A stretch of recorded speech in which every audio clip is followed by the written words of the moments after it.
What if the innocent cartoons you grew up with aren't so innocent after all? What if they hide dark secrets and unsettling truths right beneath their colorful surfaces? For years, we've watched these beloved figures, never questioning the stories behind their creation. But today, we're pulling back the curtain on the deepest, most unsettling roots of your favorite animated friends.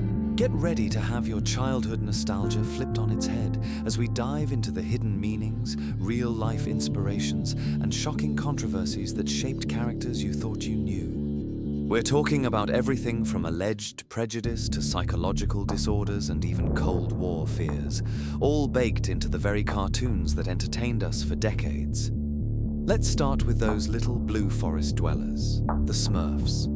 On the surface, they're all about community and happy living, led by the wise Papa Smurf. But dig a little deeper, and you'll find a theory that's been floating around for years, one that connects them to something far more sinister. White supremacist ideologies, specifically the Ku Klux Klan. This idea began swirling after a French writer named Antoine Bueno published a book suggesting these links. He pointed out several eyebrow-raising details. Think about it. A village of almost identical white-skinned beings.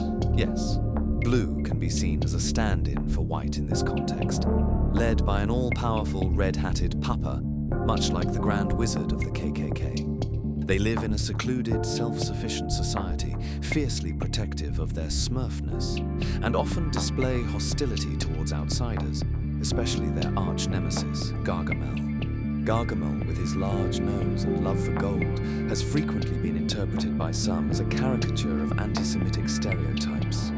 And then there's the lone female Smurfette, created by Gargamel, who initially serves as a disruptive force, embodying a classic other figure trying to infiltrate the pure, homogeneous community. When she eventually becomes good, she's transformed into a blonde Smurf, further fueling arguments about racial purity. While their Belgian creator Peyo certainly never intended any of this, the historical context of Europe in the mid-20th century, combined with these visual and narrative elements, paints a picture that, for some, is hard to ignore once you see it. Next up, let's venture into the 100-acre wood, a place we remember as innocent and filled with friendship. But what if this charming world is actually a subtle portrait of various mental health conditions? This isn't just a quirky fan theory. It's an interpretation that has gained traction among some medical professionals who've analyzed the characters' personalities.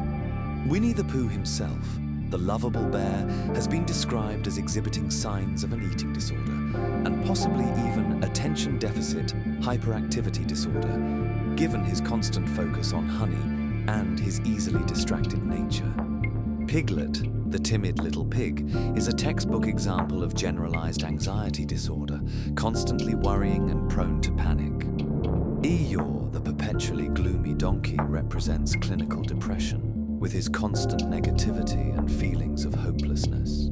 Tigger's boundless energy and impulsive behavior are often seen as classic symptoms of ADHD or even hyperactive disorder.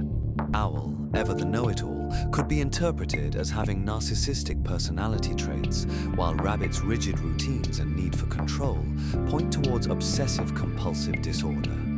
Even Christopher Robin, the human boy at the center of it all, has been theorized to be experiencing schizophrenia, given that all his friends are imaginary animals he interacts with in a very real way.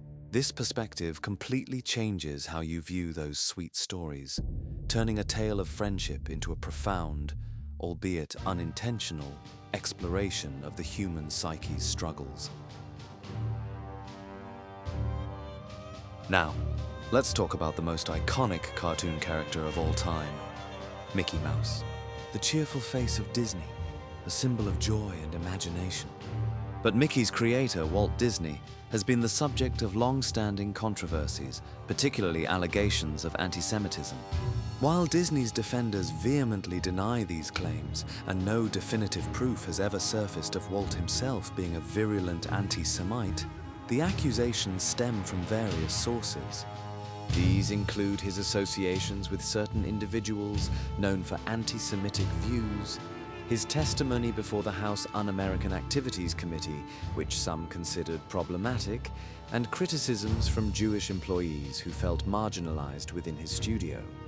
More disturbingly, some art historians and cultural critics have pointed to early depictions of Mickey Mouse and other characters of the era as subtly reflecting anti-Semitic stereotypes prevalent in early 20th century cartoons.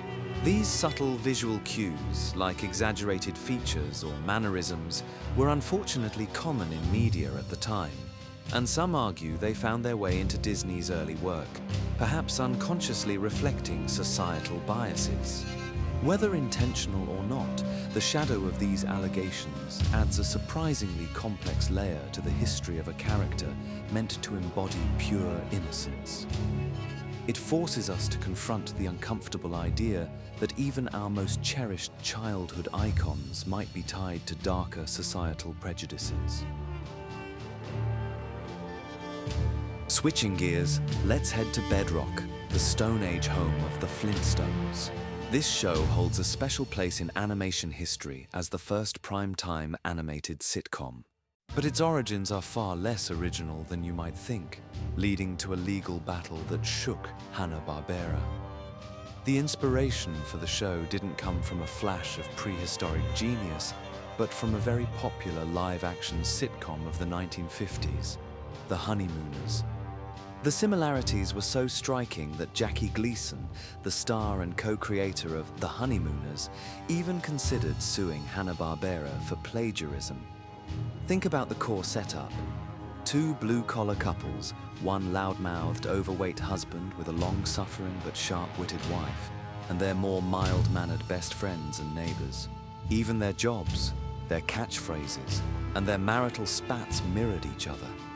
The only significant change was the setting, from a Brooklyn apartment to a prehistoric cave.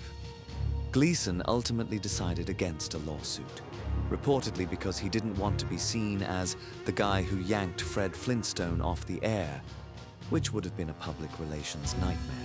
However, the uncanny resemblance and the near lawsuit highlight how directly the Flintstones borrowed its character concepts and comedic dynamics, proving that even in the world of cartoons, sometimes innovation is just a new coat of paint on an old idea.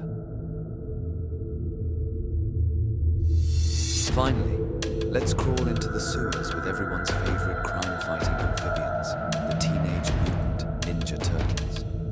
These pizza-loving heroes in a half-shell seem like pure fun and adventure, but their very existence, their origin story, and even their chosen home have been interpreted as a direct reflection of anxieties from a very real, very terrifying historical period, the Cold War.